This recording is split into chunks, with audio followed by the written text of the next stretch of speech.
Hi everyone, I'm Jenna and this is Learn Academic English, where I teach intermediate and advanced level lessons for people around the world who want to take their English to the next level.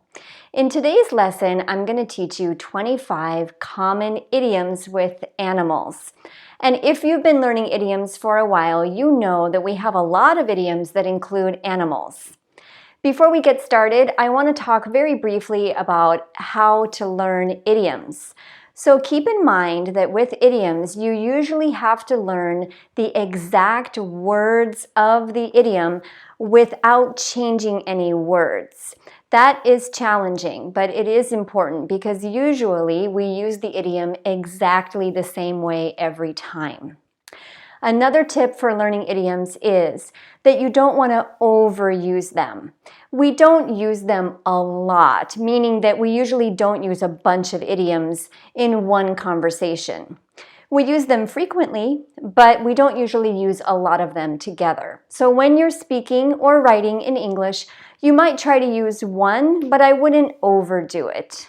So let's get started with those 25 common idioms with animals, and please don't forget to give this video a like and leave a comment if you find it helpful. Number 1, to let the cat out of the bag. To let the cat out of the bag. This means to reveal a secret. For example, I don't want my current job to know this, so don't let the cat out of the bag.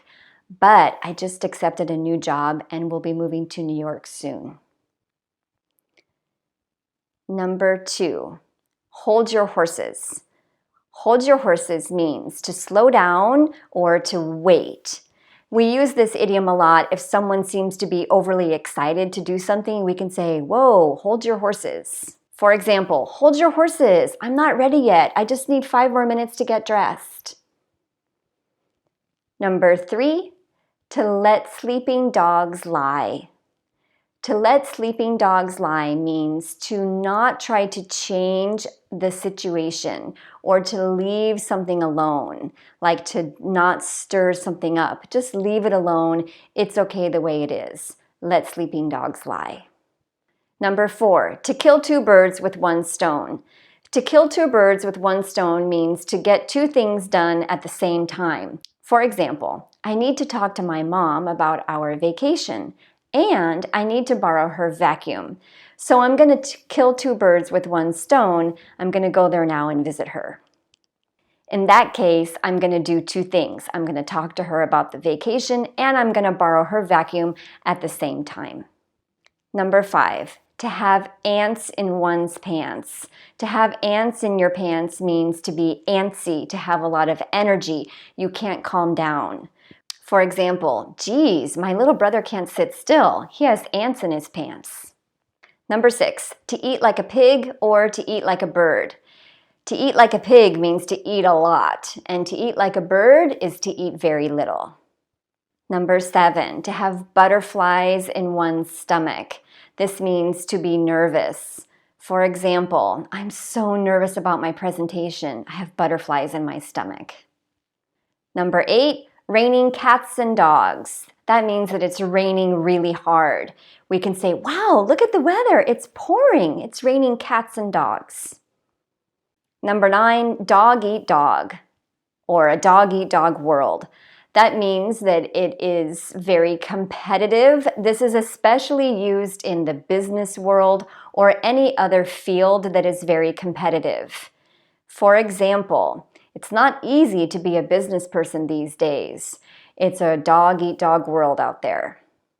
Number 10, to teach an old dog new tricks. This means to teach someone to do something new, especially if they're older or if they are a person who does not easily change.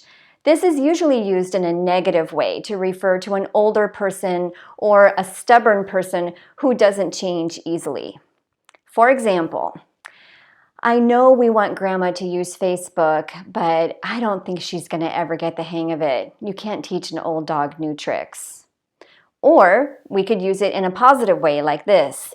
I've been exercising a lot lately and I've already lost 30 pounds. I guess you can teach an old dog new tricks. Number 11, to get your ducks in a row. To get your ducks in a row means to get everything organized. For example, you need to get your ducks in a row if you want this project to be a success. Number 12, a big fish in a small pond. A big fish in a small pond means that a person is important because they are living in a small place. For example, Uncle Jerry would probably get a better job if he moved to Silicon Valley, but he prefers to stay in his hometown where he can be a big fish in a small pond. This is the idea that maybe in a small town, there can be a person who feels like he or she is very important, but if they were to live in a bigger city, they would not even be particularly noticed. Number 13, the elephant in the room.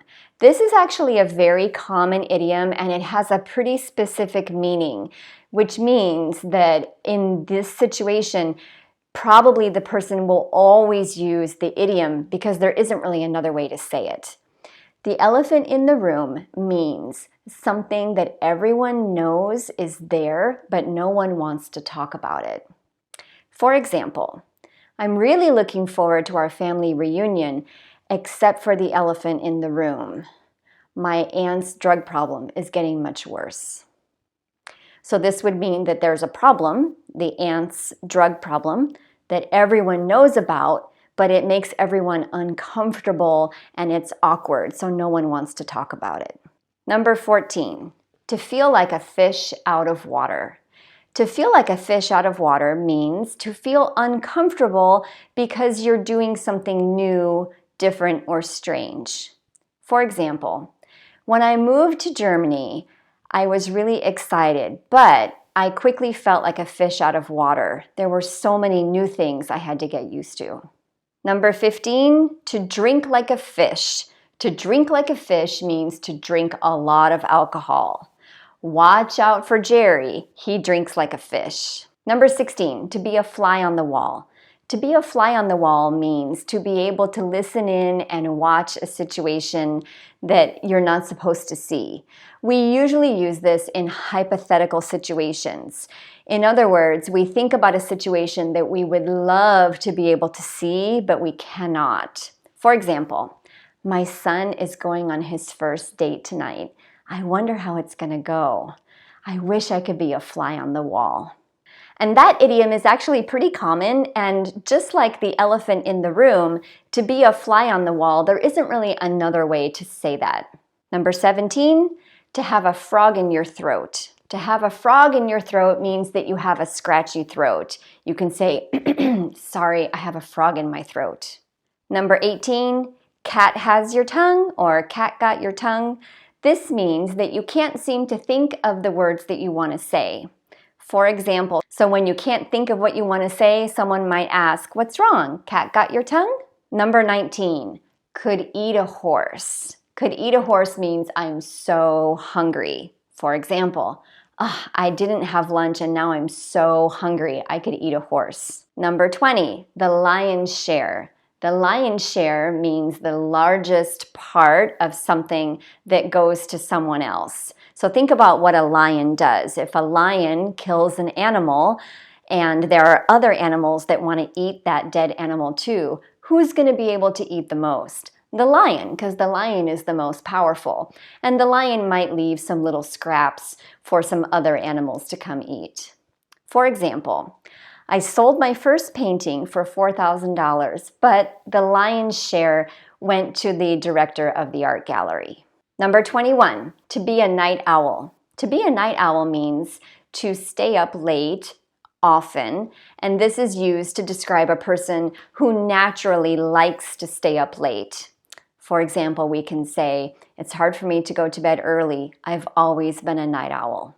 And this is a very, very common idiom. Number 22, the rat race.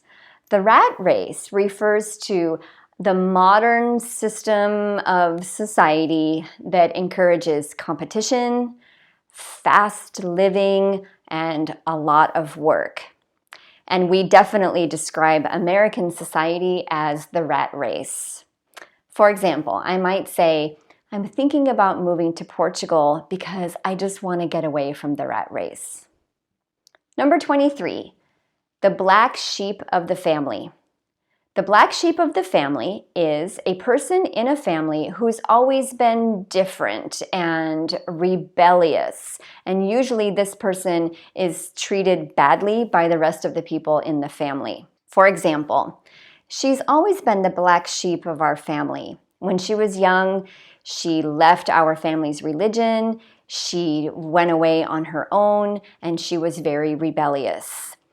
I always admired her courage, but other people in the family treated her as an outcast.